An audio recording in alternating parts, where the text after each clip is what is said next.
So, ayan guys, no, ang ating ulam for today ay sinigang samisu. Ayan, ang ating isda, no. Maya-maya ang ating ginamit na isda. At syempre, dahil saradong mga pwesto sa palengke, ang ginamit na lang natin ay napa-cabbage, no. At yan, meron tayong okra, sigarilyas, at itong labanos. Yan, radish, no. Yan, sarado kasi guys yung ibang pwesto sa palengke ngayon.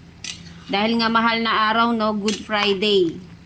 So, ayan ang ating ulam ngayon. Yan, tama-tama na pagkakaluto, guys, no? Crunchy-crunchy pa to pag ganito.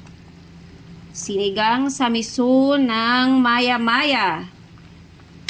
Yan, pero ang tawag talaga dito, guys, hindi maya-maya talaga to na original. Ang tawag dito ay emelda. Yan, ang tinatawag nilang isdang emelda. Yan. Yan, may ano to yung mga tumpok-tumpok sa palengke guys, yan. Yung may ulo, may buntot, ayan siya Yan, masarap din tong isda na to, yan. Di ba? Sabaw pa lang, ulam na guys, Yan, ang ating ulam ay miso. So, ano pang inaantay natin guys? Ayan, kain na tayo guys!